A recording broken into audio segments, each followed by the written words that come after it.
ஆஸ்ட்ரோகிளிட்ஸ் நேயர்களுக்கு வணக்கம். நான் டாக்டர் தீபா லாலன். இன்னைக்கு நம்ம என்ன டாபிக் பத்தி டிஸ்கஸ் பண்ண போறோம் அப்படின்னா, இந்த சதுர்கிரக சேர்க்கை அப்படின்றது இருக்குங்க. 4 கிரகங்கள் மகரத்துல வந்து பாத்தீங்கன்னா ஒன்னா சேர்ந்து சஞ்சாரம் பண்ண போறாங்க. எத்தனை நாள்? 18 நாட்கள். எண்ணெயில இருந்து எண்ணெய்க்கு வரைக்கும் அப்படின்னா, முதல்ல வந்து பாருங்க, சூரிய பகவான் ஜனவரி 14 மகரத்துக்கு வந்துட்டாரு. ஏறக்குறைய பிப்ரவரி 13 வரைக்கும் இருப்பார். செவ்வாய் ஜனவரி 16 மகத்துக்கு வந்து ஏறக்குறைய பிப்ரவரி 23 வரைக்கும் இருப்பார். சுக்கிரன் ஜனவரி 13 மகரத்துக்கு வந்து பிப்ரவரி 6 வரைக்கும் இருப்பார். புதன் ஜனவரி 17 மகரத்துக்கு வந்து ஏறக்குறைய பிப்ரவரி 3 வரைக்கும் இருப்பார். அப்ப ஆளாளுக்கு ஒரு ஒரு நாள் வராங்க, ஒரு ஒரு நாள் மகரத்தை விட்டு வெளில போறாங்க. இவங்க 4 பேரும் சேர்ந்து ஒன்னா என்னைக்கு இங்க எத்தனை நாளுங்க இருக்காங்க அப்படின்னா, நான் முன்னாடியே சொன்ன மாதிரி 18 நாட்கள் இருக்காங்க. அது எந்த நாள்ல இருந்து எது வரைக்கும் அப்படின்னா, ஜனவரி 17 இருந்து பிப்ரவரி 3 வரைக்கும் அப்ராக்சிமேட்லி 18 டேஸ் வந்து பாத்தீங்கன்னா மகரத்துல சஞ்சாரம் பண்ண போறாங்க. இந்த மகரத்துல சதுர்கிரக சேர்க்கை அப்படின்றது நிறைய ராசிகளுக்கு எக்ஸ்ட்ராடினரியான பெனிஃபிட்ஸ் கொடுக்கதாங்க போகுது. காரணம் என்ன அப்படின்னா, ஜோதிடத்துல வந்து பாருங்க, இந்த மாதிரி நிறைய சூக்ஷ்மமான நாட்கள் அப்படின்றது இருக்கு. புதையல் எடுக்கிறதுக்கு ஒரு நாள், லைஃப்ல வந்து பாத்தீங்கன்னா பூமி பூஜை செய்யறதுக்கு இப்ப அது வாஸ்து நாள்னு கேலண்டரே போட்டாங்க. ரொம்ப ஆஸ்பீஷியஸ் டேஸ். இந்த மாதிரி இந்த நாள்ல இந்த விஷயம் செய்யறா, அதோட பலன் பன்மடங்கு பெருகும் அப்படின்ற மாதிரி நிறைய வந்து விசேஷமான சூக்ஷ்மமான நாட்கள் இருக்கதான் செய்யுது. அந்த மாதிரி இந்த 18 நாட்களும் வந்து பாருங்க, நிறைய ராசிகளுக்கு நிறைய நல்லது அப்படின்றது நடக்க போகுது. ஆக உங்க ராசிக்கு என்னென்ன மாதிரி நற்பலன்கள் வரப்போகுது, நேரத்தை வீண் பண்ணாம சட்டுன்னு பாத்துடலாம் வாங்க. கடகராசி அன்பர்கள், உங்களுக்கு இந்த சதுர்கிரக சேர்க்கை மகரத்தில், மகரம் உங்களுக்கு என்ன பாவம் அப்படின்னா 7ஆம் பாவம்.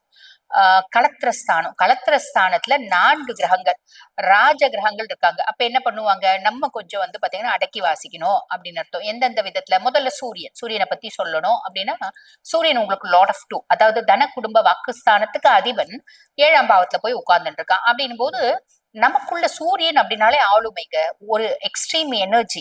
யாருக்கும் வந்து பாத்தீங்கன்னா அடங்க மறுக்கிறது. இந்த சூரியன் செவ்வாய் எல்லாம் வந்து பாத்தீங்கன்னா அடங்கவே மாட்டாங்க, அடங்க அவங்களுக்கு பிடிக்காது.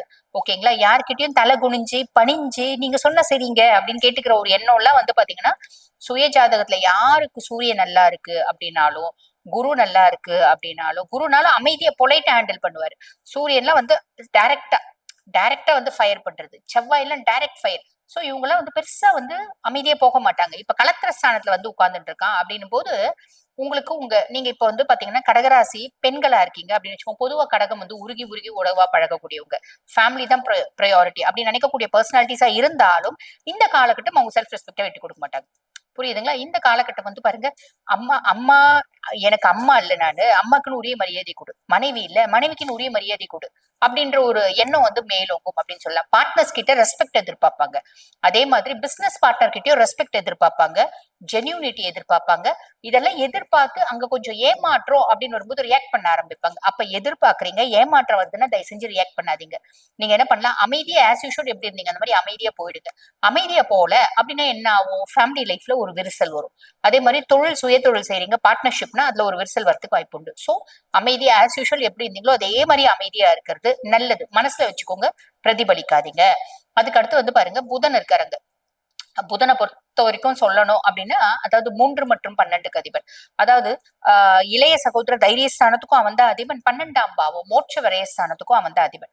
அவன் வந்து 7ல உட்கார்ந்துட்டு இருக்கான். அப்படின்னும் போது கோவத்தை மட்டும் கண்ட்ரோல் பண்ணீங்க அப்படின்னா போதும், உங்க லைஃப் பார்ட்னரை எப்படி புத்திசாலித்தனமா நீங்க வந்து டீல் பண்றது அப்படின்றது உங்களுக்கு தெரிஞ்சிடும். ரொம்ப தண்ணி அடிங்க, ரொம்ப தண்ணி அடி.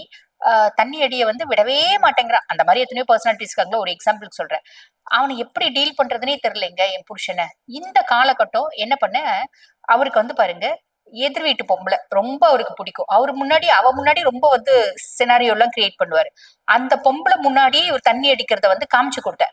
அந்த பொம்பளை பாக்குது அப்படின்றதுக்காகவே இவர் தண்ணி அடிக்கிறத விட்டுட்டு இருக்காருங்க. பாருங்க, மனைவிக்கு மரியாதை இல்ல, எதிர் வீட்டு பொம்பளைக்கு மரியாதை. நான் என்ன சொல்றேன், அது மனைவிக்காக விட்டாரோ, எதிர் வீட்டு பொம்பளைக்காக விட்டாரோ, இல்ல 4வது வீட்டு பொம்பளைக்காக விட்டாரா, நம்மளுக்கு பிரச்சனை கம்மியாச்சா? அந்த மாதிரி நம்ம வந்து பாத்தீங்கன்னா ஒரு தெரிஞ்சிடுச்சு அப்படின்னா அதையே இவங்க வச்சு அதை வந்து டீல் பண்ணுவாங்க.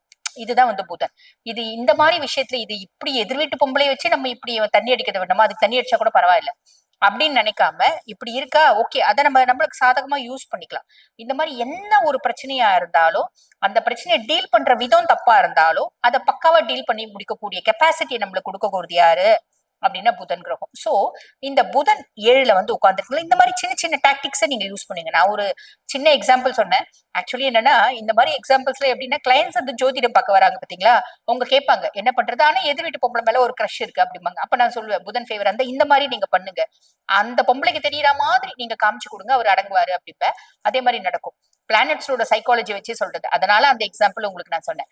ஓகேங்களா? சோ இந்த மாதிரி ஒரு திறமை அப்படின்றது வரும், அதிகப்படியான சாதுரியம் அப்படின்றது வரும். அதே மாதிரி பேசுறதே வந்து பாத்தீங்கன்னா ரொம்ப டாக்ட்ஃபுல்லா பேசுவீங்க. தைரியமும் தன்னம்பிக்கையும் நிறைய இருக்கும். எதனால அப்படின்னா என்னோட ஆக்கப்பூர்வமான சிந்தனையினாலும் பேச்சாற்றல் மூலியமாவும் என்னோட தைரியத்தை பிரதிபலிப்பேன் அப்படின்ற ஒரு அமைப்பு. அதுக்கப்புறம் வந்து பாருங்க சுக்கிரன் இருக்காரு இல்லைங்களா, சுக்கிரனை பத்தி சொல்லணும் அப்படின்னா 4 மற்றும் 11க்கு அதிபன். சுகஸ்தானத்துக்கும் அவன் தான் அதிபன், லாபஸ்தானத்துக்கும் அவன் தான் அதிபன். அவன் கலத்திர ஸ்தானத்துல போயிருக்கான் அப்படின்னும் போது நீங்க கடகராசி பெண்களா இருக்கீங்க அப்படின்னா உங்க கணவர் வழி உங்களுக்கு தனப்பிராப்தி அப்படின்றது வரும். அதே மாதிரி உங்களோட பார்ட்னர்ஷிப் விதமா தனப்பிராப்தி அப்படின்றது வரும். எங்க ஒய்ஃப் வேலையே செய்யலைங்க அப்படின்னா கூட உங்க ஃபேமிலி ப்ராப்பர்ட்டி ஏதோ இவ்வளோண்டு இருக்கு அப்படின்னா கூட அந்த வீட்டுல வியாபாரம் பண்ணுவாங்க, அதனால இவ்வளோண்டு காசாவது உங்களுக்கு வரும், ஏதோ ஒரு விதத்துல வரும். இப்ப நீங்க கடகராசி பெண்களா இருக்கீங்க அப்படின்னா ஆண்கள் ஆப்வியஸ்லி வேலை செய்வாங்க, வேலை செய்யறாங்க அப்படின்னும் போது உங்க ஆபீஸ்ல உங்களுக்கு ஒரு ப்ரொமோஷன் வரலாம், இன்கிரிமெண்ட் வரலாம், அதனால தனப்பிராப்தி. பிசினஸ் பார்ட்னர்ஷிப் கன்சர்ன் வச்சு நடத்துறீங்க அப்படின்னா உங்க பார்ட்னரால தனப்பிராப்தி, லாபம் அப்படின்றது வரும். இது ஒரு பெரிய பிளஸ். அதுக்கப்புறம் செவ்வாயும் 7ல இருக்காரு, 5 மற்றும் 10க்கு அதிபன். கணவன் மனைவியிட கோபம் அப்படின்றது வரும். நான் ஒண்ணு பேசினேன் அப்படின்னா நீ 2 பேசுவ, நீ 2 பேசினா நான் 20 பேசுவேன் அப்படின்ற மாதிரி ஒரு அமைப்பு. பார்ட்னர்ஸ் கிட்ட எவ்வளவு நாள் தான் உனக்கு அட்ஜஸ்ட் பண்ணிட்டு இருக்குது அப்படின்னு வன்மத்தை கக்குவீங்க, கோவத்தை கக்குவீங்க, நெருப்பு கோழி மாதிரி பேசுவீங்க, நெருப்பை கக்குவீங்க. அதை மட்டும் அமைதியா இருக்கீங்க அப்படின்னா நல்லது அனுபவிக்கக்கூடிய காலகட்டம் அப்படின்னு சொல்லலாம்.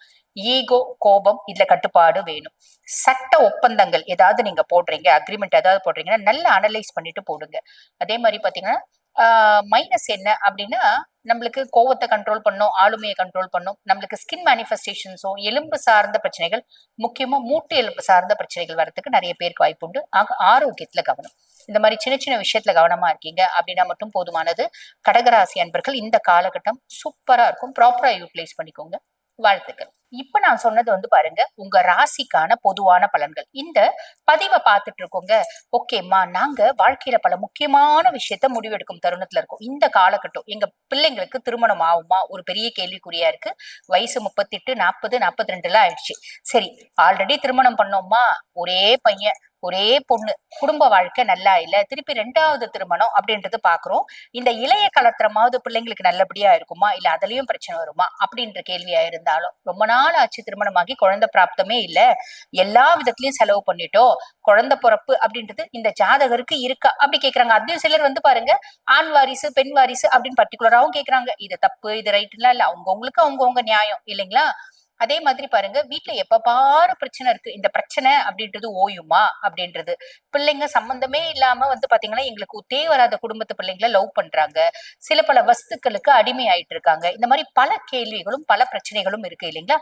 அந்த மாதிரி பிரச்சனை உங்களுக்கு இருக்கு அப்படின்னா நான் பேசிட்டு இருக்கும் போதே எங்களோட போன் நம்பர் டிஸ்பிளேல கொடுத்திருப்பாங்க, அந்த போன் நம்பருக்கு கால் பண்ணி அப்பாயின்மெண்ட் பிக்ஸ் பண்ணி என்கிட்ட பேசிக்கலாம். தேங்க்யூ.